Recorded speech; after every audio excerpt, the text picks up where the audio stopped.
Shankar and I'm the founder CEO of परिवर्तन the change NGO। आज हम लोग वापस से लाइव सेशन में हैं अपने द चेंज मेकर्स क्लब का जो हमारा लाइव सेशन चलता है। और आज की हमारी गेस्ट हैं, आप सब लोग ऑलरेडी पोस्टर्स के माध्यम से समझे होंगे, प्रोफेसर अनामिका त्रिपाठी। मैम स्वागत है आपका। मैं मैम के बारे में आप सब लोगों को बताना चाहता हूँ कि मैम एक ई वेस्ट एक्सपर्ट है हमारे इस पूरे रीजन में एंड 20 ईयर्स से ज़्यादा एक्सपीरियंस है टीचिंग का, रिसर्च का, और 6 से ज़्यादा स्टूडेंट्स जो हैं वो PhD कर चुके हैं इस ई वेस्ट सब्जेक्ट पे। HOD है मैम बोटनी डिपार्टमेंट की हिंदू कॉलेज मुरादाबाद में। और स्टडीज़ का जितना हम लोगों को पता चला है, सारी स्टडीज़ ही जितनी हायर एजुकेशन है वो सब बनारस से हुई है, बनारस हिंदू यूनिवर्सिटी से, from schooling to all the higher education. और अभी एक स्पेशल अचीवमेंट्स के लिए भी जब हम इंट्रोडक्शन की बात कर रहे हैं तो मैम स्पेशल अचीवमेंट्स के लिए बताना चाहिए, जिसके लिए मुरादाबाद बहुत ज़्यादा गौरवान्वित महसूस करता है ये बात को बताते हुए। घाना वेस्ट अफ्रीका में एक लेक्चर था अभी ई वेस्ट के ऊपर, तो मैम को उसमें इनवाइट किया गया था एज ए गेस्ट लेक्चर, तो मैम ने वहाँ पर भी शिरकत की है और मुरादाबाद की जो रिसर्च है, जो यहाँ इस पूरे सब्जेक्ट पे रिसर्च है, वो वहाँ शेयर करी है। साइंटिस्ट ऑफ द ईयर का अवार्ड भी मैम को मिल चुका है। मिशन शक्ति के तहत भी मैम ने बहुत अनेकों कार्यक्रमों में प्रतिभाग किया है, उसमें भी सम्मानित हुई है मैम। एक और बड़ा अतिरिक्त प्रभार जो मैम को इस समय मिला हुआ है वो मेरठ प्रांत का एक पूरा जो वेस्ट मैनेजमेंट की एक पूरा सेक्टर है, तो मैम उसकी इंचार्ज है। मैम फिर से आपका बहुत बहुत स्वागत है। और इन सेशंस के माध्यम से हमारा ये प्रयास रहता है कि किसी ना किसी तरीके से हम अपनी ऑडियंस को जो इस समय के सामाजिक मुद्दे, जो सोशल इश्यूज है, उसके ऊपर हम लोग जोड़ पाएं। और जो यूथ इस समय का है जो अलग अलग चीज़ों को देख पा रहा है, तो उसको ये सोशल इश्यूज के बारे में पता लगे। स्पेशली जो ये सेक्टर है वेस्ट मैनेजमेंट, एक पूरा सेक्टर है जो परिवर्तन की एक थीम के तहत जुड़ा हुआ भी है। तो सबसे पहले मैं यही जानना चाहूँगा, आप कैसे देखते हैं अपनी इस पूरी जर्नी को? ये जो पूरा एक सफ़र है 20 साल से ज़्यादा की टीचिंग और एक पूरा इस ई वेस्ट वाले सेक्टर पे आपका काम, कैसे देखते हैं आप? पहले तो मैं अपनी जर्नी में अगर अपने बनारस और बनारस हिंदू यूनिवर्सिटी की बात ना करूं, तो क्योंकि वो मेरी जन्मभूमि भी थी और वहाँ मैंने पढ़ाई भी की, पूरी हायर एजुकेशन वहीं से है। और करीब 20 साल तो मेरी बनारस यूनिवर्सिटी कैंपस में ही बीते, हायर एजुकेशन और फिर PhD एंड पोस्ट PhD। और चूँकि रिसर्च का मुझे काफ़ी अच्छा मौका मिला, तो वो एक कारण भी था कि एक रुचि थी कि शोध करना है। जब मैं यहाँ 2000 में कॉलेज में आई तो माहौल थोड़ा, कॉलेज में माहौल थोड़ा बन नहीं पाता रिसर्च का, लेकिन फिर भी हमारी जो पूरी व्यवस्था है उन्होंने पूरा मदद किया और हमारा मैनेजमेंट जो है, हमारे प्राचार्य मिलके एक लैब पूरी इस्टेब्लिश की। उस लैब में हमने काम शुरू किया। तो पहले छोटी सी हमारा प्रोजेक्ट थी और एक बेस बना, क्योंकि वहाँ पर चूँकि सिल्वर रिफाइनरीज पे काम कर रहे थे और अब यहाँ पर ब्रास इंडस्ट्रीज थी, तो मुझे ये इंटरेस्ट हुआ कि आखिर ये इतनी बड़ी इंडस्ट्री है और इससे इतना अच्छा वैल्यू भी मिलता है, शहर की पहचान है पूरे देश में, तो क्यों न इससे जुड़े सारे मुद्दे देखे जाएं और उनसे वो सब चीज़ों को हटाया जाए। तो एक ये था मेन। फिर इस पर रिसर्च करने के लिए मेटलर्जिकल डिपार्टमेंट में बनारस यूनिवर्सिटी फिर से गई, उन पे रिसर्चेस लेके आई, क्योंकि मुझे बहुत ज़्यादा पता नहीं था इसके बारे में। तो ब्रास जो बनता है कॉपर जिंक से, उस पर रिसर्च करते करते प्रोजेक्ट्स, फिर इसके बाद मुझे मेजर प्रोजेक्ट जब अवार्ड हुई, तब काम करने के दौरान मैंने देखा जो हमारी साइट्स थी, उन साइट्स पर जो काली मंदिर के पास साइट थी, लाल बाग एरिया या उससे सटे हुए जो एरियाज थे, उनमें बहुत ज़्यादा एयर क्वालिटी इंडेक्स आ रहा था, जबकि और एरियाज में एयर क्वालिटी इंडेक्स कम था। तो समझ में नहीं आ रहा था कि वहाँ सोर्सेस क्या है। तो ये समझने के लिए हम लोगों ने अपना खुद से इंस्ट्रूमेंट फिर लिया और वहाँ लगातार दिन रात लगाया। और जब 2-3 महीने का रिजल्ट आया तो पता लगा यहाँ कुछ और सोर्सेज हैं। फिर सर्वे करने के दौरान पता लगा कि यहाँ के लोग इलेक्ट्रॉनिक वेस्ट को बर्न करते हैं। ये बात थी। तो जब बर्न करने के दौरान उन्हें चूँकि इस बात की नॉलेज नहीं थी, अवेयर नहीं थे, तो उससे मेटल को एक्सट्रैक्ट करते थे। और मेटल को एक्सट्रैक्ट करने के बाद उनमें ये था कि भाई अच्छे पैसे मिल रहे हैं, उनको एक काम भी मिला हुआ है। फिर जब मैंने इसको पता करने की कोशिश की कि आखिर ये कब शुरू हुआ और किन परिस्थितियों में शुरू हुआ, तब पता लगा कि जब ब्रास का रिसेशन टाइम आया था, मंदी आ गई थी, तब चूंकि उनके पास इंफ्रास्ट्रक्चर था, उनके पास मैन पावर था और उनको मेटल एक्सट्रैक्शन की पूरी जानकारी थी, तो इस जानकारी की वजह से दिल्ली से ये ई वेस्ट लेकर यहाँ पर चलाते थे और उनको तब भी पता नहीं था कि इसके दुष्प्रभाव क्या हो सकते हैं। और सबसे पहले जिस घर में ये लाया गया था और जिस एरिया में ये जलाया गया था उसका भी पूरा डॉक्यूमेंटेशन है। बिल्कुल मैम, बहुत आपकी स्टडी इतनी इन डेप्थ है इन चीज़ों पर जाने के लिए। मैं मैम जानना चाहता हूँ कि जर्नी जैसे रही आपकी, बनारस से पढ़ाई हुई, फिर आप हिंदू कॉलेज में आए, मतलब एक नॉर्मल कोई भी प्रोफेसर अगर होता है तो अपने सब्जेक्ट के इर्द गिर्द ही रहना चाहता है। मैं देख रहा हूँ बोटनी में और ई वेस्ट में बहुत डिफरेंस है।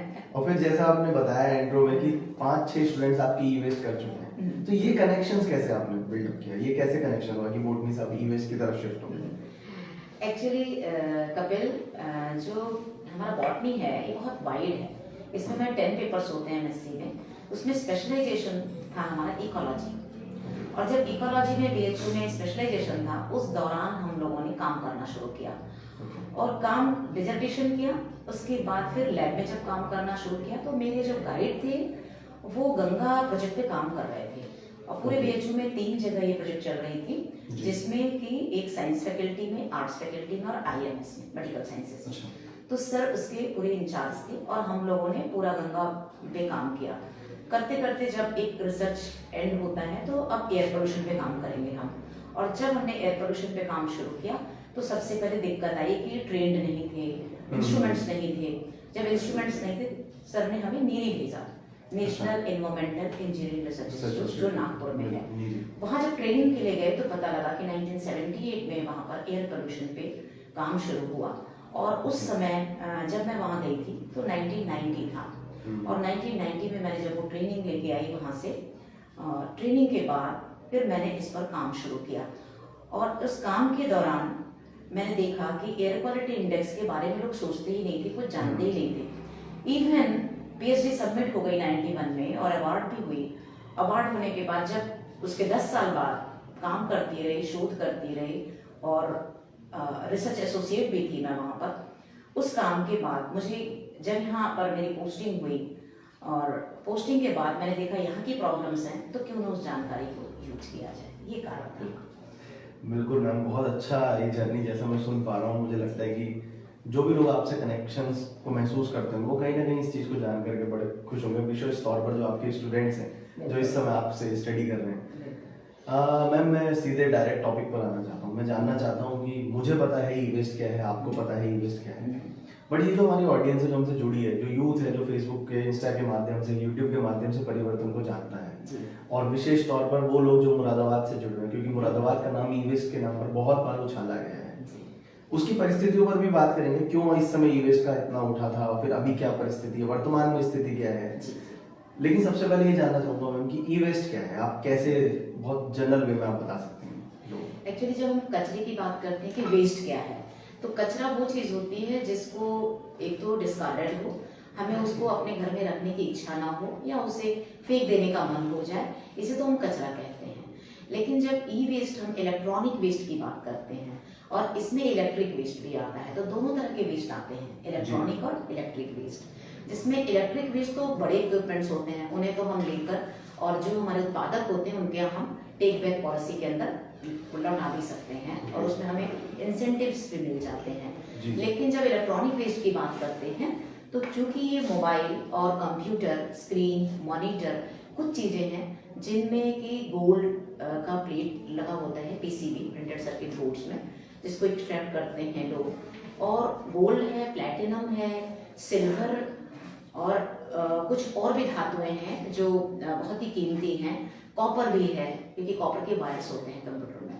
तो इन सब चीजों को की वजह से उसकी कीमत बढ़ जाती है। लेकिन अब उसको लाकर जलाना और जलाने के बाद उससे पैसे कहते हैं बनाना, उसे हम कह सकते हैं। लेकिन इस दौरान वो लोग खुद अवेयर नहीं थे कि हम क्या कर रहे हैं। उससे उसमें जो हैवी मेटल्स होते हैं, मेटल पोर्शन, देखिए कंप्यूटर में क्या होता है, 2 मेन चीजें होती हैं, एक तो प्लास्टिक, दूसरा मेटल। तो प्लास्टिक पोर्शन को हम अलग करते हैं, पहले डिसमेंटलिंग प्रोसेस होती है।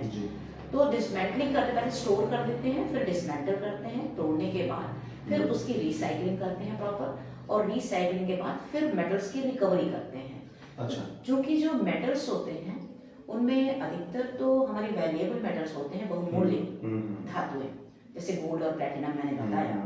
लेकिन उसके अलावा उसमें हैजार्डस मेटल्स भी होते हैं, जैसे वो 5-6 हैं उसमें। लेड है, मरकरी है, आप जानते हैं मरकरी की क्या स्थिति है, कैडमियम है, क्रोमियम है, आर्सेनिक। तो ये सब चीजें हमारी बॉडी में बिल्कुल भी नहीं चाहिए, इवन हमारे वातावरण में भी नहीं होना चाहिए। अगर ये मेटल्स कैसे भी जमीन में मिल गए, मीन्स हमारे सॉइल में चले गए या पानी में चले गए, रिवर साइड पर अगर हम ये बर्निंग कर रहे हैं, तो वो पूरी जो हमारी फूड चेन है वो प्रभावित हो जाती है। तो उसके प्रभाव से बचने के लिए हमें सबसे पहले उसे जागरूक करना होगा। Very very thank you ma'am. आपने ये ई वेस्ट की एक थोड़ी विस्तृत जानकारी भी मिली कि विस्तृत रूप से कैसे ई वेस्ट है। और मैम एक चीज़ और मैं जानना चाहूँगा, जब एक्सट्रैक्शन की बात चलती है ई वेस्ट की, तो क्या मुरादाबाद, जैसे मुझे लगता है कि ये सबसे बड़ा रीज़न होगा कि मुरादाबाद में मेटल की इंडस्ट्रीज हैं, ब्रास की इंडस्ट्रीज हैं, और हमारे यहाँ इतना ज़्यादा हैंडीक्राफ्ट पर काम किया जाता है। May be this could be a reason जिसकी वजह से सबसे ज़्यादा ई वेस्ट यहाँ पर बर्न किया जाता है, अगर मैं गलत नहीं हूँ।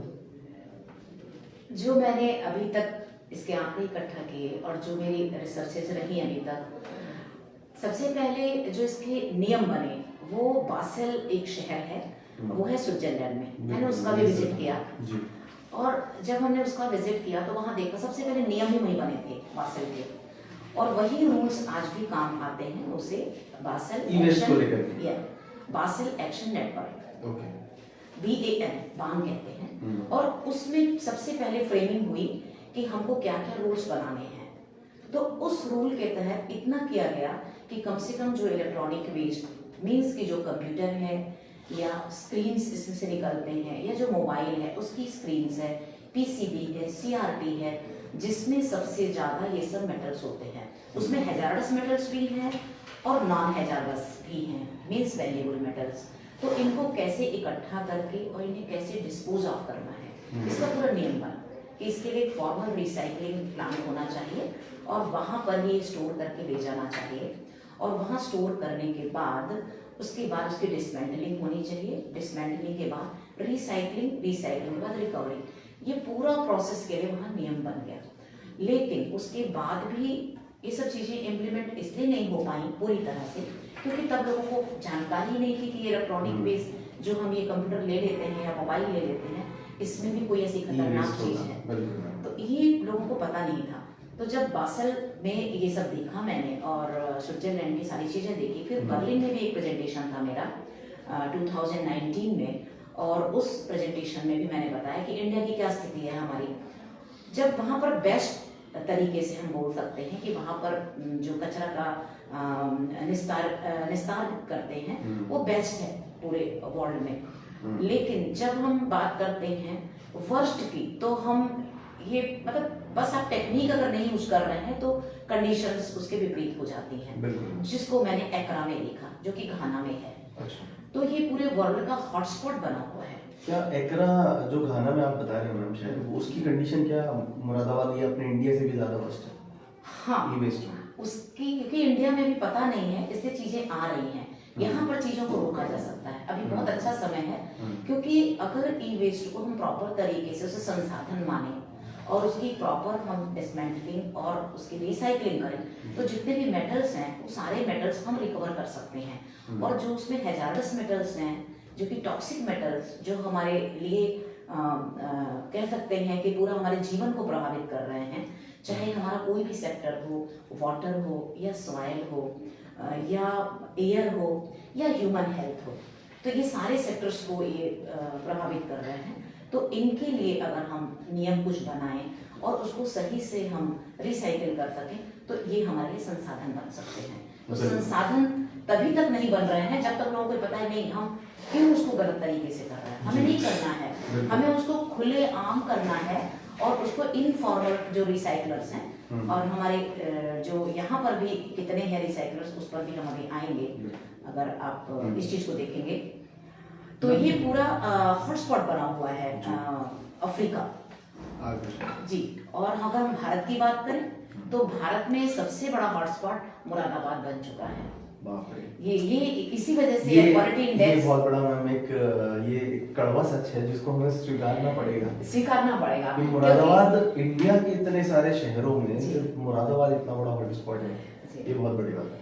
मैं ये जानना चाहता हूँ, इसीलिए शायद हमने आज ही सेशन भी किया, क्योंकि आप और मैं हम लोग दोनों ही एनवायरमेंट कमेटी के माध्यम से जाते हैं और जिले की जितनी मुद्दे हैं उसको हम उठाते हैं। वहाँ पर। यही मुझे रीजन था कि इस चीज के ऊपर किसी एक्सपर्ट को बुलाया जाए और वो जब ये चीज ऑडियंस तक पहुंचाएगी तो शायद उसका एक अलग इम्पैक्ट हो, ताकि अवेयरनेस भी एक लार्जर ऑडियंस तक जाए। इस सेशन का मकसद भी मैम ये है। मैम मैं जानना चाहता हूँ इंडिया में क्या इशू है, और अगर हम विशेषकर अपने इस रीजन की बात करें तो यहाँ क्या बड़ा मुद्दा है इस ई वेस्ट की वजह से, क्या प्रॉब्लम है, क्या हेल्थ हैजार्ड्स भी इतने हैं जिसको शायद अभी आर का समझ गया हम लोग नहीं समझे, खाना में वो लोग समझ चुके हैं हम लोग नहीं समझे अभी, या अभी हम लोग लैक ऑफ अवेयरनेस में जो प्रैक्टिसेस हम कर रहे हैं, क्या बड़ा इशू हो सकता है? जब हम इसकी हिस्ट्री पर जाएंगे तब हमें समझ में आएगा एक्चुअली ये सबसे पहले कब हुआ था। 2006 की बात है। 1994 में ई कचरा के बारे में सब बातें हो गई थी, लेकिन 2006 में एक घटना हुई जिसको पूरे ग्लोबल लेवल पे जाना गया।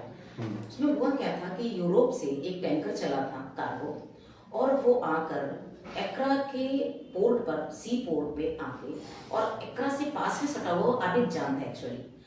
आबिदजान के पोर्ट पे वो रुका, और वहां रुकने के बाद, चूंकि देखिए पुअर कंट्रीज में ये हो रहा है, तो वो लोग अपने वेस्ट को, चूंकि उनके यहाँ मोबाइल 4 दिन बाद, 2 साल बाद ही पुराना हो जाता है, और हम लोग चलाते रहते हैं, रीयूज करते रहते हैं।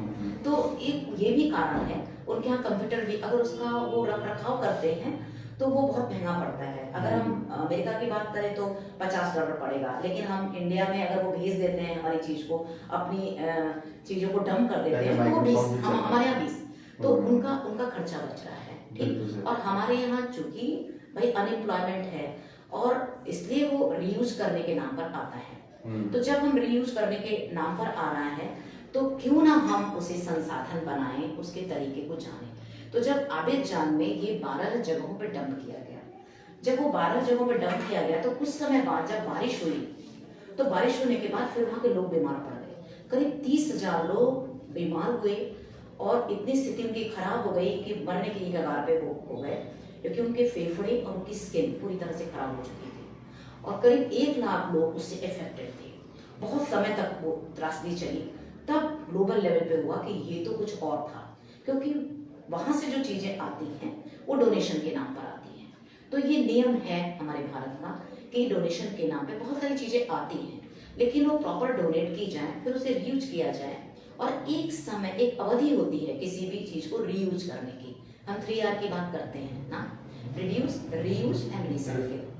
तो जब हम रीयूज नहीं कर पाते, तब हम उसे डंपिंग साइट पे ले जाके जगह बनाई जाए, और उस जगह को वहां से फिर उठा के, स्टोरेज सेंटर से उठा के उसे रिसाइकलिंग सेंटर पे ले जाया जाए, और रिसाइकलिंग सेंटर पे इसकी रिकवरी हो जाएगी। That's all. इसमें कुछ बड़ी चीज नहीं है, लेकिन समस्या ये आती है कि जब ये पोर्ट्स पे आता है तो वहां पर और भी रूल्स हैं, और उस रूल पे जैसे एक्सिम पॉलिसी है इंडिया की, एक्सिम पॉलिसी के तहत एक्सपोर्ट इंपोर्ट पॉलिसी जी, तो उस पॉलिसी के तहत ये है कि जब भी कोई चीज आएगी वहां से, इस तरह का वेस्ट, तो उसे हम बिना उसके कोड के हम उसे लेंगे नहीं, ठीक। कोड में उसमें एक्सिम कोड लगा होता है, एक्सिम कोड किसी भी इलेक्ट्रॉनिक्स पे, किसी भी चीज पे जब वो एक्सिम कोड लगा होता है, तो हमारे पोर्ट के जो ऑफिसर्स हैं, कस्टम ऑफिसर्स, उसको बहुत ध्यान से देखते हैं, और फिर उन सब चीजों को जाने नहीं देते अंदर भारत के। लेकिन जो पोर्ट्स की स्थिति है, वहां पर मैन पावर कम है, मशीनें भी लगी हुई हैं, उसके बाद भी वो लोग इतनी मेहनत के बाद भी, चूंकि कुछ लचीली चीजें हैं, और उन लचीलेपन की वजह से कुछ जो सामान है ई वेस्ट का, वो अंदर पहुंच जाता है, और अंदर पहुंचने के बाद फिर उसकी मॉनिटरिंग नहीं होती है। अगर उसकी मॉनिटरिंग तब भी हो कि रीयूज के लिए जैसे कुछ संस्थाओं को दिया जाता है, ये सब रूल्स में संस्थाओं को, एजुकेशन इंस्टीट्यूशन को दिया जाता है, और कई डोनेशन जहाँ पर देते हैं वहां पर भी दिया जाता है, उसे कई साल तक लोग यूज भी करते हैं, वो बहुत अच्छी बात है। लेकिन उसके बाद उसको ट्रैकिंग की जाए उसकी, कि वो आखिर गई कहाँ। तो ये सिंपल, अगर कबाड़ीज को हम दे देते हैं, तो कबाड़ीज को देने के बाद क्या होता है, वो लोग कहीं भी जला देते हैं, एंड क्या है उस प्रोडक्ट का, वो हमें मॉनिटर करना, ट्रैक करना बहुत इम्पोर्टेंट है। यस। तो उस समय क्या होता है कि वो लोग जब लेते हैं कबाड़ी, उन्हें नहीं पता कि अंदर हैजार्डस भी बिल्कुल। मेटल्स हैं। वो तो ये सोच रहे हैं कि उसमें से सोना हम निकाल लेंगे या हम चांदी निकाल लेंगे, प्लेटिनम Platinum निकाल निकाल लेंगे, और काफी अच्छा होता है। जैसे इंडिया में जो आ रहा है और जैसे मुरादाबाद में जो आता है, वो जैपनीज मदरबोर्ड्स आते हैं। और जैपनीज मदरबोर्ड्स में जो क्वालिटी होती है गोल्ड की, बहुत ही अच्छी होती है। हर चीज की क्वालिटी बहुत अच्छी होती है। इवन जापान को भी हम कहते हैं कि बहुत अच्छे से ई वेस्ट मैनेज कर तो रहा है। चाइनीज मदरबोर्ड से ज्यादा अच्छी क्वालिटी होती है, यस, नो डाउट। इसीलिए चाइनीज मदरबोर्ड से लोग बचते हैं। ये अच्छा पॉइंट है, इसको नोट किया। बिल्कुल अपने फोन में ध्यान से देखें आप सब लोग भी, अगर जैपनीज मदरबोर्ड वाला फोन लेंगे तो ज्यादा अच्छा है, उसके अंदर गोल्ड ज्यादा निकलेगा। आज आपने एक न्यूज भी देखी कि हमारे भारत के माननीय प्रधानमंत्री जी एक जैकेट पहन के आए हाँ। पार्लियामेंट में, जो कि प्लास्टिक वेस्ट से बनी हुई थी। बिल्कुल। अगर हम देखें तो इलेक्ट्रॉनिक वेस्ट में जो प्लास्टिक पोर्शन है उसको हम सही जगह पे पहुंचा दें तो कितने लोग इन सब चीजों को यूज करके बहुत अच्छी चीजें बनाई जा सकती हैं। बिल्कुल, हम ये निश्चित एक तौर अच्छा पर, मैसेज था आज। निश्चित तौर पर हम प्लास्टिक वेस्ट के तो अभी इस समय हमने रीयूज करके उसके इतने सारे बाय प्रोडक्ट्स दोबारा हमने प्रिपेयर किए हैं, जी। जिसको हम अलग अलग मल्टीपल फील्ड्स में यूज कर रहे जी, हैं। एमडीएफ बोर्ड भी उसका एक छोटा सा एग्जांपल है, या उसके ग्रेन्यूल्स को यूज करके हम रीयूज करके कुछ बना रहे हैं। इसी को हम कहते हैं सस्टेनेबल डेवलपमेंट। बिल्कुल। मैम एक जैसे इशू की हमने बात करी, आपने बताया कि इंडिया में ये इशू है, बाहर से इंपोर्ट भी हो रहा है, और फॉरेन कंट्रीज में क्या होता है कि बहुत ज़्यादा टाइम तक बिल्कुल यूज़ नहीं करते किसी भी प्रोडक्ट को, 2 साल 3 साल में उनका रिसाइकलिंग रेट बहुत ज़्यादा है, तो उनको एनी हाउ वो स्क्रैप अपना करनी है। एक चीज़ मैम इसमें जुड़ी हुई ये है कि मुरादाबाद क्यों इतना बड़ा इम्पोर्टर बन गया है कि ई वेस्ट मुरादाबाद में सबसे ज़्यादा पहुँच रहा है। ये मेरा क्वेश्चन पहले भी था कि इंडिया में इंपोर्ट हो रहा है वो ठीक है, लेकिन मुरादाबाद में ऐसी क्या, इतने ऐसे क्या एक्सपर्टीज यहाँ पर आ गई है लोगों के पास में, ऐसी कितनी बड़ी डिसमेंटलिंग यूनिट्स यहाँ लगी हैं कि वो नेशनल हमारी जो कैपिटल है उसको छोड़ करके भी उससे 150 किलोमीटर दूर एक छोटे से शहर में आकर के ई वेस्ट को डंप किया जा रहा है। क्या रीजन है उसके पीछे? जब नैम की प्रोजेक्ट करते करते, नेशनल एयर मॉनिटरिंग प्रोग्राम को करते करते जब ये समझ में आया कि कुछ खास एरियाज हैं वहीं पर ये काम हो रहा है, तब हमारा फोकस हुआ। और फोकस होने के बाद जब कुछ पेपर्स पब्लिश हुए तो इससे आईसीएमआर की एक डायरेक्टर थे और वो हमारे यहाँ आए मुरादाबाद में ये काम करने के लिए कि हमको हेल्थ इश्यूज पे काम करना है। लेकिन चूंकि हेल्थ इश्यूज पे काम करने के लिए हमें वही हमारे जो भी सैंपल्स थे वो हमारे ह्यूमन बीइंग ही थे, उन पे काम करना आसान नहीं था, क्योंकि उन लोगों को पता नहीं था। उनको हमेशा ही लगता है पता नहीं ये हमारा काम ही बंद कराने आए हैं, जबकि हम लोग ये चाहते, वो डॉक्टर थी और वो चाहते हैं, वो ये भी चाहते हैं कि इसका सोल्यूशन निकले, सब चाहते हैं। तो जब ये सबसे पहले ये रूल आया 2011 में, तो 2012 में एक हम लोगों ने वर्कशॉप की और यही मुरादाबाद के मुस्लिम डिग्री कॉलेज में बहुत अच्छी वो वर्कशॉप रही। उसको वहाँ के प्रबंधक और प्रिंसिपल ने और शहर के लोगों ने, उस समय हमारे डीएम साहब थे, डीएम सिटी थी मिश्रा जी, उन्होंने बहुत अच्छे से उसको किया और उस अवेयरनेस में लोगों को समझ में आया कि वास्तव में ये संसाधन बन सकता है और हम लोग तरीका गलत अपना रहे हैं। लेकिन चूंकि हम उसका सोल्यूशन दे नहीं पाए, उनकी गलती भी नहीं है। हम जब कोई सोल्यूशन देते हैं तो जनता उसे एक्सेप्ट करती है, देर सवेर एक्सेप्ट करेगी, लेकिन हम सोल्यूशन पे अभी तक आ नहीं पाए, क्योंकि उस बीच में, क्योंकि 35 साल से ज़्यादा हो गया मुरादाबाद में होते हुए, तो उन 35 सालों में उनके घरों में, उनके लोगों में इतना बिजनेस हो गया कि बस उनको एक प्रॉपर प्लेस चाहिए, जिसके लिए अब वो मांग भी करते हैं। ये अच्छी बात है, उनको ये पता है कि ये काम सही नहीं है, अगर इसको सही तरीके से किया जाए तो ये काम बहुत अच्छा है। क्योंकि जब आप और से निकालते हैं गोल्ड और प्लेटिनम, और आप समझ गए खनन के द्वारा, तो वो कम मात्रा में निकलता है जितना कि हम इलेक्ट्रॉनिक वेस्ट के रिकवरी से निकालते हैं। ये बहुत बड़ा पॉइंट है कि हमको उतनी चीजें मुफ्त में मिल रही हैं जिसको हम रिसाइकिल भी नहीं करते और डंप कर देते हैं।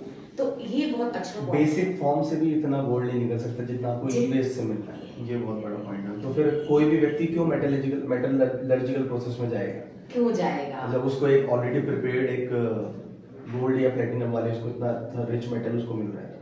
तो पहले ये डंप होता था, पहले ये होता था कि पोर्ट्स पे आता था, जैसे गांधी नगर में भी और ये सब। फिर दिल्ली में आता है, क्योंकि हमारा सेंटर है दिल्ली में। हम्म, दिल्ली में आने के बाद मुरादाबाद सबसे पास में पड़ता है। देखिए, मुरादाबाद और दिल्ली के बीच में किसी शहर में नहीं गया, रीजन होगा कुछ ना कुछ, और इसके बाद भी नहीं गया, बरेली में भी नहीं गया, बिल्कुल। मीन्स की इनफैक्ट रामपुर में भी नहीं गया। नहीं गया। रीजन यही था कि यहाँ पर चूंकि वो इंडस्ट्री थी पीतल की, और वहाँ उनके पास सारा इंफ्रास्ट्रक्चर था, भट्टियां थी, तो उनको जानकारी भी थी, उन्होंने काम शुरू कर दिया। लेकिन पता होते होते 2012 में चीजें पता हुई लोगों को। अब उसके बाद हमारा शासन स्तर पे आप देखते हैं, अभी कल मीटिंग थी, इन सब चीजों को लेके हमारा शासन बहुत ज्यादा सक्रिय है, बहुत ज्यादा जागरूक भी है और सोल्यूशन चाहता है। तो हम लोग ये चाहते हैं कि सोल्यूशन को क्या दिया जाए। अभी वर्तमान में कल बताया भी आपको अधिकारी ने कि हमारे यहाँ 8 मैम सॉल्यूशन की बात हम करेंगे, लेकिन उससे पहले एक पॉइंट मिस हो गया हमारा, जो एक बहुत कॉमन मुद्दा था। आपको याद होगा कि नेशनल ग्रीन ट्रिब्यूनल की तरफ से हमारे मुरादाबाद नगर निगम को पेनलाइज किया गया था। अराउंड 5 करोड़ की कुछ एक पेनल्टी थी जो नगर निगम पे मारी गई थी, और उसके पीछे का रीजन ये था कि जो रामगंगा के किनारे जो एक राख थी वो पड़ी हुई थी, वो हटी है, तो कहीं ना कहीं बदलाव तो आया है। तो वो क्या मैम मैटर था, वो क्यों ऐसा हुआ, क्या रीजन रहा उसका? 2016 के आसपास जागरूकता ज्यादा आ गई थी, और उस समय सब लोग जब बैठते थे हम लोग कमेटी में, तो यही बात आती थी कि लोगों को जागरूकता नहीं तो क्यों नहीं किताब लिखी जाए। क्योंकि बुक तो राइटिंग चल रही थी, पेपर्स भी पब्लिश हो रहे थे, लेकिन चूंकि हिंदी में कुछ अवेलेबल नहीं था, तो हमारे डीएम साहब थे संजय कुमार जी, उन्होंने बहुत ज्यादा उन्होंने कहा कि आप बुक लिखिए जागरूक करने के लिए लोगों को, जो कि साधारण जनता को भी समझ में आए। बहुत मुश्किल हुई, क्योंकि ये हिंदी में इसके वर्ड्स ही पॉसिबल नहीं थे। डीएसटी से भी और कुछ लोगों से मदद लेके, और बहुत लोगों ने मदद की इसमें हमारी, और वो बुक हमारी बन गई। कम से कम इतना उसको पढ़ेगा तो समझ में आएगा कि वास्तव में हमारे लिए कितना बड़ा रिसोर्स ये है, बस उसका तरीका बदलना है और ज्यादा कुछ नहीं करना। तो जब ये चीज आई, तब उन्होंने जागरूकता के लिए कई स्तर पे प्रयास किए, लेकिन प्रयास उस लेवल पे फिर नहीं पहुंच रहा है। इस बार राकेश सिंह जी थे, उन्होंने बहुत अच्छे लेवल पे प्रयास किया। इसके बाद डीएफओ, सीडीओ साहब और डीएम साहब और सारी पूरे उन्होंने सारे सेक्टर्स को लगाया उस मीटिंग में, हर डिपार्टमेंट को, चाहे वो नगर निगम हो, कि इसके लिए क्या प्रयास होना है। इवन मुझे याद है कि जो हमारे राकेश सिंह जी थे, हमारे डीएम साहब, उन्होंने कहा कि जैसे ये 2 बूंद पोलियो की ऐसे हमारा एक सेंटर बना है, वैसे ही हम क्यों ना एक ऐसे चौक बना दे, ई कचरा चौक, तो हमारे लिए बहुत बड़ा अचीवमेंट होगा। और उसके बाद एक और इच्छा जागी कि जिस दिन हमारे शहर से ई कचरा खत्म हो जाएगा, उस दिन ई कचरा चौक बन जाएगा। और पोलियो चौक की बात कर रहे हैं, जब मुरादाबाद से पोलियो को इरेडिकेट किया गया था, जब उसको हटाया गया था, तो उसकी याद में हमारे यहाँ शहर में एक पोलियो चौक बना हुआ। जितने लोगों को नहीं पता, मैं लोकेशन बताया तो जैन मंदिर के सामने वाला जो चौक है वो पोलियो चौक के नाम से फेमस है, आप जाके देख सकते हैं। तो एक ऐसा चौक की बात हुई, बिल्कुल मुझे ये बात याद है मैम। ये जो अभी जो वर्तमान स्थिति है, हमने इशू के बारे में बात करी, हमने रीजनल इशू के बारे में बात करी कि मुरादाबाद में क्या इशू है, क्यों वो है। मैं थोड़ा समराइज कर देता हूँ इसको। एक जो अभी हमने निकाल के आप आए बात, वो ये है कि क्योंकि यहाँ पर ऑलरेडी ब्रास पर बहुत काम चलता है, हर घर में, छोटे घर में भी नीचे एक अंडरग्राउंड उनकी एक भट्टी जलती हुई नजर आती है। इनफैक्ट मेरे कुछ दोस्त थे जो दिल्ली से आए थे, तो उन लोगों ने मेरे साथ में एक बार विजिट किया, वो बोले कि ये धुआं कहाँ से उठ रहा है, और मैं उनको एक बार ऐसे ही घुमाने लेके चला गया। तो जब नीचे से लोग निकले तो उनकी आंखें दिख रही थी, बाकी पूरा फेस उनका काला हो रखा था। तो उनसे उनकी जब मैंने बात करी, तो ये लोग बोले कि यार ये लोग कैसे काम कर लेते हैं, इतनी हैजार्डस सिचुएशन है, इतने ऐसे सर्कमस्टांसेस में ये लोग कैसे सस्टेन कर पा रहे हैं। तब मैंने उनको एक चीज बताई कि अभी जो स्थिति है वो इनकी पहले से कई गुना ज्यादा बेहतर स्थिति है, क्योंकि अभी लोगों ने घर से दूर भट्टी लगाना शुरू कर दिया। पहले ऊपर फैमिली रहती थी और नीचे भट्टी जला रहे हैं, तो वो जितना भी राख है, वो जितनी भी राख है, वो सब घर में उड़ के आती थी। और यही मैम एक शायद रीजन भी था कि हमारे यहाँ का जो एयर क्वालिटी था वो बहुत ज्यादा वर्स्ट रहता है। आज हम देख सकते हैं कि कहीं ना कहीं एयर क्वालिटी के ऊपर मुरादाबाद को अभी बेस्ट सिटी का एक अवार्ड भी मिला है। 3 लाख से कम पॉपुलेशन वाले शहरी क्षेत्रों में इंडिया में नंबर 1 है मुरादाबाद, जिसको 75 लाख का पुरस्कार भी मिला है। तो कितनी सच्चाई है मैम और कितना हुआ है वो तो आप बता सकते हैं। देखिए, जब ये बात एनजीटी की आपने की थी, तो उसमें ये बात थी कि जो नदियों के किनारे में, हमारी तो नदी एक है रामगंगा, और उसके किनारे पूरी राख पड़ी हुई थी, क्योंकि वहीं लोग जलाते थे और उस पानी में जाकर छानते थे, और छानने के बाद मेटल लेके आ जाते थे। चूंकि उनका बहुत ही क्रूड तरीका था, और इसे हम अगर 2 सेक्टर में बांटते हैं कि फॉर्मल सेंटर और इनफॉर्मल, तो यहाँ दोनों ही सेंटर नहीं थे तब ये इलीगल एक तरह से कह सकते हैं, अवैध तरीके से होता था। लेकिन अभी इनफॉर्मल सेंटर्स बन गए हैं यहाँ पर, उसकी थोड़ी मॉनिटरिंग की जाए तो और बेहतर कंडीशंस होंगी, और जो लोग इन सेक्टर्स में काम कर रहे हैं उनका एक डाटाबेस तैयार किया जाए कि कितने परिवार उसमें लगे हुए हैं, तो उनकी सारी स्थितियों को, इकोनॉमिक कंडीशंस को भी देखी जाए। जब तक अब मॉनिटरिंग नहीं होगी, जब तक लिस्टिंग नहीं होगी, ये सब सारी चीजें उतनी क्लियर नहीं हो पाएंगी। तो एनसीएपी तुरंत प्रोग्राम आया था, नेशनल क्लीन एयर प्रोग्राम, और तब हमारे तत्कालीन जो डीएम साहब थे उन्होंने पूरी राख हटवाई थी, और उसको हटवाने में बहुत पैसे भी लगे थे, लेकिन उन्होंने, और बहुत बड़ा काम था वो, उस राख को हटवाना। बिल्कुल, हम लोग उस समय रामगंगा वाला काम चल रहा था, हम लोग खुद देख रहे थे इस चीज को जी, बहुत बड़े लेवल पर बैंक के किनारे करके। और उस एरिया का देखिए आप, मतलब कोई भी उसमें फ्लोरा नहीं, कोई फौना नहीं, कोई मतलब मछलियों की बात हम कर ही नहीं सकते, क्योंकि वो साफ पानी में रहती हैं। तो बात ये भी हो रही थी कि उसमें डॉल्फिन छोड़ी जाए और ये सब, जो कि अब काफी काम हो रहा है, WWF यहाँ काम कर रहा है।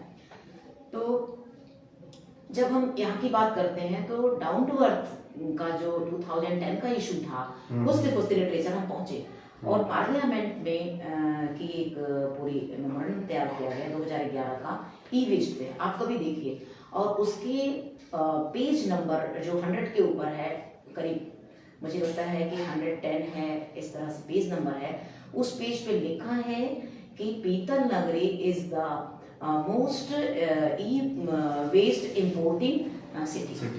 तो आप सोचिए कि वहां पर, और ये एंड अप होता है करीब 80% यहाँ पर। तो 80% अगर ई वेस्ट इस शहर में एंड हो रहा है, और वहां पर रिसाइकलिंग हो रही है, तो इस बात को सोचने की बात है।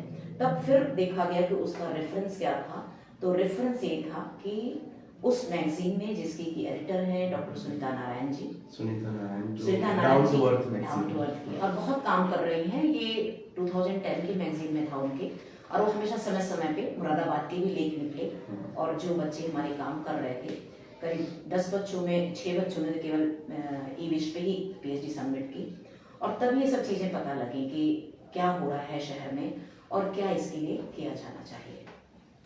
मैम, अगर हम लार्जर पर्सपेक्टिव की बात करें तो अभी क्या हम लोग कुछ बुलेट्स में अगर हम क्या क्या सॉल्यूशंस अभी हम लोग इन अ वेरी लेमन टर्म अगर हम बात करें, मुरादाबाद की जो ऑडियंस है, जो यहाँ की पॉपुलेशन है, वो इंडिविजुअली बीइंग अ कस्टमर क्या सॉल्यूशन ले सकती है, और एक लार्जर पॉइंट ऑफ व्यू से बोलूँ तो एडमिनिस्ट्रेटिव मशीनरी क्या सॉल्यूशन दे सकती है, एंड पॉलिटिकली लीडरशिप की बात करें तो वो क्या सॉल्यूशन दे सकती है, क्योंकि collective efforts is must in this direction. तो ये तीनों ही पॉइंट्स के ऊपर में बताइए। जो जहाँ से भी आ रहा है मुरादाबाद से ई वेस्ट लाया जा रहा है, वो मेन दिल्ली से लाया जा रहा है। वहाँ पर मायापुरी और सीलमपुर, वजीराबाद ऐसे कुछ एरियाज हैं जहाँ से आ रहा है, उसको यहाँ ना लाके और उसे सिटी के आउटर में ही अगर PPP मोड पे ये सेंटर्स को स्थापित किया जाए और वहीं पर इस काम को कराया जाए, ताकि हमारा ग्राउंड वाटर भी ना पॉल्यूट हो और एयर भी शहर के बाहर रहे, और विंड डायरेक्शन का भी देखा जाए कि किस तरफ इसकी विंड डायरेक्शन है शहर की। तो जनरली जो इंडस्ट्रीज वगैरह बसाई जाती हैं या जो पोल्यूटिंग इंडस्ट्रीज होती हैं, क्योंकि हमें अपनी इकोनॉमिक्स भी देखनी होती है, हमारे देश को ग्रो भी करना है, तो हम चीज़ों को बंद भी नहीं कर सकते, हमें इंडस्ट्रीज भी लगानी है, लोगों को रोजगार भी देना है। तो ऐसी जगह पे लगाई जाए कि जो विंड डायरेक्शन हमारी उससे प्रभावित ना हो, शहर को ना आए, वो बाहर चली जाए। वहाँ पर ये सेक्टर्स को स्थापित कर दिया जाए और वहाँ पर प्रॉपर फिर स्टोरेज के लिए हो, फिर डिसमेंटलिंग हो और रिसाइकलिंग यहाँ ना करके रिसाइकलिंग बाहर की जाए। कपिल, मैं एक बात बताना चाह रही थी कि रुड़की में एक फॉर्मल सेंटर है, इसका फॉर्मल रिसाइकलिंग सेंटर, और उसका नाम है एट्रो रिसाइकलिंग सेंटर। और वो एट्रो रिसाइकलिंग सेंटर में इसको हमारे जो हमारे माननीय राष्ट्रपति जी थे APJ अब्दुल कलाम जी, तो उन्होंने इसको स्थापित किया और 2010 में ये हुआ और बहुत कॉस्टली ये सेंटर उन्होंने बनाया, सिर्फ इसीलिए कि दिल्ली से वहाँ पर आकर फॉर्मली इनको रिसाइकिल किया जाए और मेटल्स को निकाला जाए। लेकिन वहाँ पर नहीं जा पा रहा है ठीक से। ये इनकी मैगजीन ने पूरा बताया कि वहाँ पर न जाके मुरादाबाद आ रहा है। तो मुरादाबाद आने का आए, लेकिन यहाँ डिस्मेंटलिंग हो और रिसाइकलिंग का प्रोसेस तब तक ना हो जब तक यहाँ पर फॉर्मल सेंटर ना खुल जाए, क्योंकि उसके लिए बहुत पैसा भी चाहिए और ट्रीटमेंट भी उनका चाहिए। ट्रीटमेंट में ये है कि हम जो वैल्यूएबल मेटल्स हैं उनको तो हम रिकवर कर लें, लेकिन जो हमारे इस तरह के मेटल्स हैं जो हैजार्डस हैं उसको वो लावा जैसा फॉर्म में वो कर देते हैं और उस फॉर्म में करने पर उनको रिलीज कर दिया जाता है। फिर तो उनके एमिशन से हम बच सकते हैं। तो फॉर्मल रिसाइकलिंग सेंटर में यही एक तरीका बचा है। और आपको ये भी बताएं कि जो ऑस्ट्रेलिया में एक बार हम लोगों ने चर्चा की थी, ऑस्ट्रेलिया में एक मैम है मीरा सहजवाला, वो इस पर बहुत काम कर रही हैं। तो वो एक कानपुर IT से की हुई हैं, उनकी सारी पढ़ाई है और वो भारत को ही बिलोंग करती हैं। काफ़ी समय से वो ऑस्ट्रेलिया में है और वहाँ पर डायरेक्टर हैं वो सस्टेनेबल मटेरियल्स एंड मैनेजमेंट की। तो उस को जिस तरह से वो कर रहे हैं ई-वेस्ट को, बहुत ही प्रॉपर तरीके में उनका काम हो रहा है। इवन प्लास्टिक को घर से भी निकलती हैं तो अपने एक प्लास्टिक को घर से भी ले जाती हैं। तो एक बच्चों में भी जो एक आदत होती है कि उसको एक हैबिट सी बनती है, जब तक हम घर से ना शुरू करें तब तक ये सब चीजें नहीं आएंगी। तो इसलिए तो अब नारी शक्ति को आना है कि ये सोल्यूशन की बात जब हम करते हैं तो सबसे पहले जब तक घर की हमारी नारी शक्ति नहीं जागेगी, क्योंकि वो क्या करेगी, प्लास्टिक अलग, कूड़ा अलग, किचन वेस्ट अलग, ये तो एक बेसिक चीज हो रही है जो कि शहर में हो रहा है कि हमारा ये वेस्ट अलग हो रहा है, लेकिन कहीं ना कहीं ये जाके मिल जा रहा है और सारी चीजों का प्रॉपर डिस्पोजल नहीं हो पा रहा है। जैसे इंदौर में हम लोगों ने सेंटर देखा जाके, तो वहां पर एक डिसिप्लिन है और उस डिसिप्लिन को मेंटेन करने के लिए हमारा शहर भी तैयार है, हमारे लोग भी तैयार हैं। बस बहुत चीजें बदल रही हैं, बहुत चीजें बदल रही हैं और इसको बदलना होगा। लेकिन जब हम इलेक्ट्रॉनिक वेस्ट की बात करते हैं, फिर एक घर में हमारे पास कंप्यूटर है गई, ये वेस्ट कब होता है, जब हम इसे यूज नहीं करते या हम किसी को दे दें, उसके बाद भी हमारे पास 2 मोबाइल तो होता ही है, हमारे पास एक कंप्यूटर होता है, हमारे पास कीबोर्ड भी होता है और माउस भी है, ये सब है हमारा ई वेस्ट। हम इलेक्ट्रिक वेस्ट की बात नहीं कर रहे हैं क्योंकि वो बड़ी चीजें हैं और वो कहीं ना कहीं हम जाकर वापस कराते हैं, जो भी PRO के अंतर्गत आता है, प्रोड्यूसर रिस्पॉन्सिबिलिटी ऑर्गेनाइजेशन। तो जो भी प्रोड्यूस करते हैं निर्माता, वो खुद ही वापस ले लेते हैं। जैसे एक छोटा सा इनिशिएटिव था ना मैगी का, नेस्ले कंपनी का, कि मैगी के आप 10 रैपर्स हमें वापस दीजिए, हम आपको एक फिल्ड मैगी वापस करेंगे, वो PRO के एक इनिशिएटिव है। हाँ, और इसको EPR कहते हैं, एक्सटेंडेड प्रोड्यूसर्स रिस्पॉन्सिबिलिटी। तो ये उनकी जिम्मेदारियां बहुत बढ़ा दी हैं, लेकिन उनकी जिम्मेदारियां तो आपने बढ़ा दी, लेकिन आपने अपनी भागीदारी कितनी की कि आप वहां से सामान अगर लेके आते हैं फ्रिज, तो आपको एक लाइफ टाइम के बाद वहीं पर जाके फ्रिज को वापस करना है। इवन इंसेंटिव्स भी मिलते हैं, तो आप अपने बिल को संभाल के नहीं रखते क्योंकि आपने फ्रिज खरीद लिया, आपका फ्रिज खराब होगा, आप उसे डंप कर देंगे और फिर दूसरा ले आएंगे। जब तक इन सब चीजों पे रूल्स नहीं लागू होगा कि एक व्यक्ति ने कितनी फ्रिज खरीदी, कितनी बार खरीदी और उसको ले जाके कहाँ डंप किया। आपको एक एग्जांपल बताएं अगर, तो यूरोप में मैं एक स्टोरी पढ़ रही थी कि वहाँ उन्होंने कोई बड़ा सा फ्रिज था, उसको ले जाके कहीं पहाड़ी पे जंगल पे उन्होंने डाल दिया। 2 लोग मिलके गए थे और इसके बाद जब उसे कैमरे ने ट्रैक किया तो कैसे भी गाड़ी का नंबर थोड़ा सा, उन्होंने बहुत मेहनत की, अंत में ट्रैक हो गई। तो उसको पकड़ा गया जब, तो उनसे कहा गया कि आप इस फ्रिज को वापस ऊपर लेकर जाएंगे। खुद उन दोनों ने मिलके उस फ्रिज को ऊपर उस जगह पे किया, आप सोचिए, और फिर इसके बाद उसको ले जाया गया वहां से जहां से वो खरीदा गया था। तो लोग क्या है, ट्रांसफर करते हैं, सोचते हैं यहाँ सामान दे दें, वहां डंप कर दें, वहां सड़कों पे फेंक दें। तो एक अपनी जिम्मेदारी से जो बचने वाली बात है, प्रॉब्लम वहीं से शुरू होती है। तो क्यों ना हम अपनी जिम्मेदारी को ले लें। और बहुत बड़ा फाइन लगाया था उस पर, कई यूरो का फाइन लगा था तो अगर इस तरह की पनिशमेंट्स हों जिसको हम खुद भी तैयार हैं कि हाँ हम गलती कर रहे हैं, तो बच्चे के अंदर भी आदत आएगी कि हम मोबाइल अगर खरीदे हैं हम इससे काम चला इसका डिसमेंटलिंग कहाँ होना है, डिस्पोज ऑफ कहाँ करना है, वो जगह में पता हो। वो चला। अभी कल हम लोग की जब मीटिंग चल रही थी मैम, उसमें एक पॉइंट पे डिस्कशन हुआ था, मेरा सवाल था कि मुरादाबाद में हम सब लोग एक वॉइस हैं, पब्लिक की वॉइस है, हमारे पास में एक ओपिनियन है, हम जानना चाहते हैं कि ये कहाँ चल रहा है। आप कह रहे हैं ई वेस्ट पे कुछ नहीं हो रहा, तो ई वेस्ट के प्रॉपर डिसमेंटलर्स का नाम बताइए, और वो लिस्ट हम लोग को मिली है। तो जो आप बोल रहे हैं उसी पॉइंट को मैं आगे कैरी फॉरवर्ड कर रहा हूँ कि अगर हम लोग ये रिस्पॉन्सिबिलिटी अपनी मेक श्योर करें कि हम जो भी प्रोडक्ट खरीद रहे हैं उसको हम सही जगह डिस्पोज करें, जो ऑथराइज डिसमेंटलर्स हैं उनको अगर हम लोग दें, तो कहीं ना कहीं ये जो इलीगल मार्केट पूरी बनी है ये उन तक जाने से बचेगा। मैम एक चीज़ और है हमारे पास में, मैं ऑडियंस को भी दिखाना चाहता हूँ, ये हमारे पास में एक ई वेस्ट के ऊपर एक पूरी बुक है जो मैम ने ही लिखी है, ई कचरा समस्या और समाधान। ये वो बुक है जो 2016 में संजय कुमार सिंह जी डीएम सर थे, उनकी रिक्वेस्ट पे उन्होंने कहा था कि ये चीज़ आपको लिखनी है। तो ये बुक मैम ने हिंदी में लिखवाई है पूरी बुक, और खुद मैम ने इसको पूरा ट्रांसलेट करके बाकायदा इसको निरुपमा प्रकाशन पब्लिकेशन से हमने इसको पब्लिश कराया।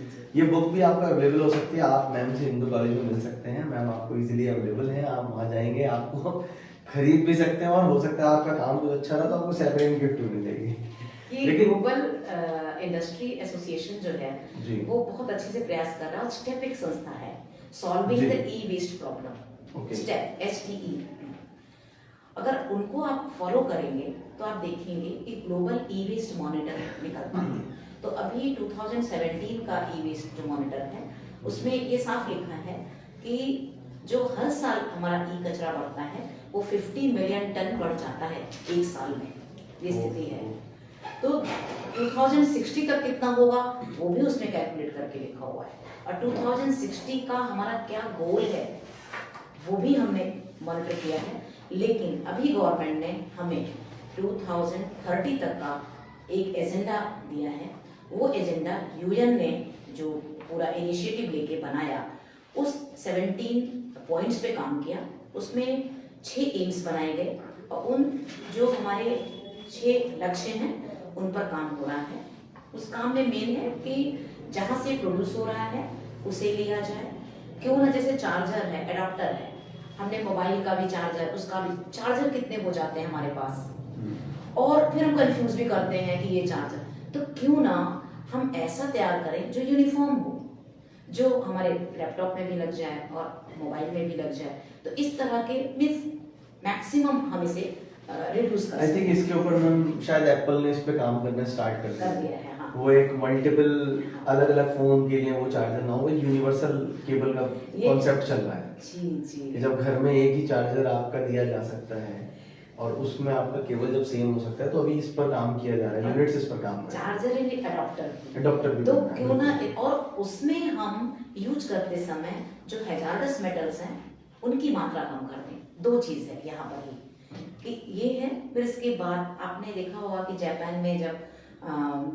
ये ओलंपिक्स गेम हुए थे, तो जितना भी गोल्ड मेडल और सिल्वर मेडल और ये ब्रॉन्ज मेडल मिला था, तो वो सब सारे ई वेस्ट से तैयार किए गए थे। तो उसके लिए उन्होंने 5 साल पहले से ई वेस्ट तैयार करना शुरू कर दिया था, कलेक्शन शुरू कर दिया था। तो ये कलेक्शन बहुत अच्छा, ये बहुत अच्छा एग्जांपल है मैम, ये जिसको अभी समय जो प्रेजेंट गवर्नमेंट है वो उसको अडॉप्ट भी कर सकती है, ये चल रहा है, शासन भी कर सकता है और शासन भी करने को तैयार है। इवन वो देखिए कुछ गाइडलाइंस ही मांगते रहते हैं, राइट अप्स हम लोग देते रहते हैं। मैम एक चीज है जो क्योंकि सेशन हमारा अब समर वाले टाइम पर है, तो एक बहुत इंपॉर्टेंट पॉइंट है जो मैं यहाँ डिस्कस करना चाह रहा था कि लार्जर इम्पैक्ट एनवायरमेंट पे, हेल्थ पे ये तो है, बट एक कुछ तो रास्ता होगा ना हमारे, अगर डिस्मेंटलिंग कर भी दी या फिर अगर मान लीजिए रिसाइकलिंग भी कर रहे हैं, तो क्या कोई एक सॉल्यूशन ऐसा नहीं है जिससे हम इसको रीयूज करें, अलग अलग प्रोडक्ट्स कुछ बनाए जा सके, या अभी ऐसा कुछ चल भी रहा है? बिल्कुल, इसमें 2 ही चीज है। मैंने आपको पहले भी बताया कि एक प्लास्टिक है, एक मेटल है। मेटल्स की रिकवरी हो जाएगी जो हमारे काम आ जाएगी, ठीक, और जो हैजार्डस मेटल्स हैं उसका एमिशन अलग से करके वो निकाल देते हैं।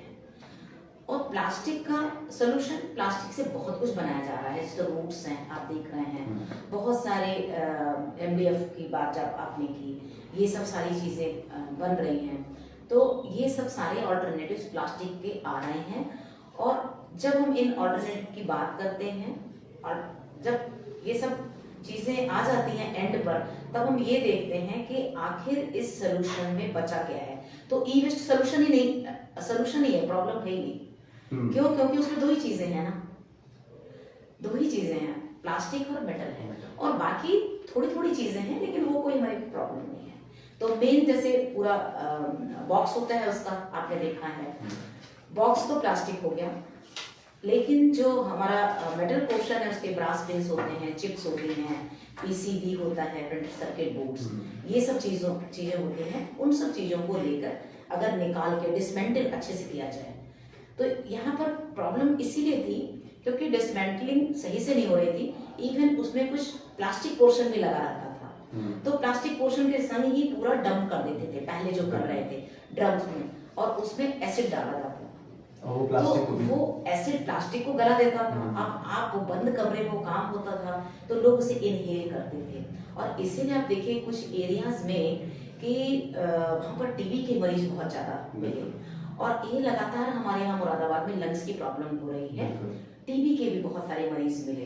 तो ये बात है, पहचाना है कि ये सब रीजन भी था। हालांकि पोल्यूशन, एयर पोल्यूशन जो है वो कई सेक्टर से होता है, ट्रैफिक से भी है, फॉसिल फ्यूल बर्निंग से भी है, और इंडस्ट्रीज भी थी ब्रासवेयर की। जब ब्रासवेयर इंडस्ट्रीज को शिफ्ट कर दिया गया, पूरा उसके लिए जोन बनाया गया, तो मैक्सिमम शिफ्ट हो गई। छोटे मोटे काम होते हैं, लेकिन अधिकतर काम सही हो गया। तो हमारी सिटी इतनी बड़ी भी नहीं है, न ही इतना ट्रैफिक है, तो आखिर क्या रीजन था, नहीं इतनी पॉपुलेशन है, तो आखिर क्या रीजन था कि एयर क्वालिटी इंडेक्स हमेशा टॉप पे बना रहे। तो टॉप पे बने रहने का मतलब ये था कि कोई और सोर्स था, and the source was this, जिस पर हम लोग काम कर रहे हैं और हमारी जनता भी जागरूक हो रही है। It was really a very enlightening session for all of us, और मुझे लगता है इस टॉपिक पर आपने जैसे पहले बोला था कि 40 मिनट बहुत कम पड़ जाएंगे, और मुझे लगता है कि ये कितने पेजेस की बुक है मम्मी? ये तो 100 पेजेस की बुक है, और इसका एक जो हम लोग को थोड़ा सा इसका क्रक्स मिला है, जो समरी मिली है, वो हमने अपने इस 40 मिनट के सेशन में कवर करने की कोशिश करी। लेकिन मैं फिर भी रिक्वेस्ट करूंगा, आई रिक्वेस्ट एवरीवन कि आप लोग कभी हिंदू कॉलेज जाए, मैम से मिलें, और इस टॉपिक पे कभी भी आपके पास में फ्री स्पेयर टाइम है, आप जाइए, जा करके बात कीजिए, और आपको मिल करके लगेगा कि आपने बहुत वाकई में जो 6-7 साल की रिसर्च नहीं है सब्जेक्ट पे, 20 साल कोई सब्जेक्ट को देना, it's not an easy time, it's not a small time. आप इस पर काम कर सकते हैं, आप समझ सकते हैं क्या इसके मुद्दे हैं। मैम और बताना चाह रही थी कि जो ईवीज जहाँ पर डंप किए जा रहे हैं, जैसे मुरादाबाद के बाद भोजपुर एरिया में अब होने लगा है, क्योंकि यहाँ पर सिटी होने से थोड़ा सा रेस्ट्रिक्शंस हैं, तो बाहर से ही वहाँ भोजपुर एरिया में जा रहा है, तो वहाँ के खेतों में और इन सब में आप देखेंगे इलेक्ट्रॉनिक वेस्ट पड़े हुए हैं, तो वो लोग को और जागरूक करना है, और वहाँ जो सेंटर्स बन गए हैं वो लोग प्रॉपर सेंटर्स पे ला रहे हैं। अब हम लोग ये भी देख रहे हैं कि क्या कुछ माइक्रोब्स हैं, जिन माइक्रोब से हमारे जो प्लास्टिक्स है और वहाँ क्या डेवलप हो सकते हैं, तो इसकी माइक्रोबायोलॉजी पे भी काम हो रहा है, जो कि लैब में काम शुरू हो गया। इस पर लैब के हमारे डॉक्टर जावेद अंसारी हैं, उन्होंने इस काम को शुरू किया है कि इलेक्ट्रॉनिक वेस्ट का अगर हम माइक्रोब्स देख सके कि कौन कौन से माइक्रोब्स हैं जहाँ पर ये खेतों में या जहाँ पर भी ये पहुँच चुका है, उन सब एरियाज में ये पूरी तरह से डिकम्पोज हो सके। तो ये काम भी चल रहा है, और इस पर देश में भी कई जगह पे काम हो रहा है। Thank you so much ma'am, ये बहुत अच्छी और बहुत फ्रेश इन्फॉर्मेशन है माइक्रोब्स वाली, ये तो मुझे भी नहीं पता था कि मैं इसको स्टडी कर रहा हूँ। मैं बिल्कुल इसके ऊपर भी बात करी जाएगी, और फिर से मुझे लगेगा मैं एक बार फिर से कभी कुछ सेशन की रिक्वायरमेंट पड़ेगी, क्योंकि इतना कंटेंट है और उसको एक छोटे से सेशन में कवर करना is not at all possible. So all in all I would like to say a very big thanks to you ma'am, आपने अपना समय निकाला, आप ऑलरेडी कॉलेज से डायरेक्ट यहाँ आए हैं, और अभी फिर घर जाके कोई ना कोई रिसर्च एसोसिएट आपके वेट में होगा। और ऑडियंस के लिए भी मैं एक चीज़ बोलना चाहता हूँ कि हमारा ये जो सेशन है द चेंज मेकर्स क्लब, ये इसमें जितने भी लाइव सेशंस होंगे वो हमेशा सोशल इश्यूज के इर्द गिर्द ही आपको मिलेंगे। There is no point in doing sessions on useless issues. यहाँ जो मुद्दे चल रहे हैं, यहाँ जिस मुद्दे पर परिवर्तन काम कर रहा है, जो समाज को कहीं ना कहीं दिशा दे सकते हैं, उन मुद्दों को आप तक लेकर के आना, आप तक वो सॉल्यूशंस पहुंचाना, और मुरादाबाद या फिर हमारे जितने भी ब्रांचेस हैं, जिन भी स्तर पे हमारी टीम है, वहाँ पर क्या क्या सॉल्यूशंस गवर्नमेंट की तरफ से, एडमिनिस्ट्रेशन की तरफ से लिए जा रहे हैं, वो आप तक पहुँचाना हम लोग का एक प्रयास है। तो जुड़े रहिए और प्लान करते हैं हर सैटरडे कहीं ना कहीं होता ही है हमारा कुछ ना कुछ सेशन, तो मंथली एक सेशन रहेगा। जुड़े रहिए और इस सेशन को प्यार देते रहिए, शेयर करते रहिए लाइव जो जितना भी सेशन हमारा होता है। और thank you so much for being with us and thank you so much ma'am.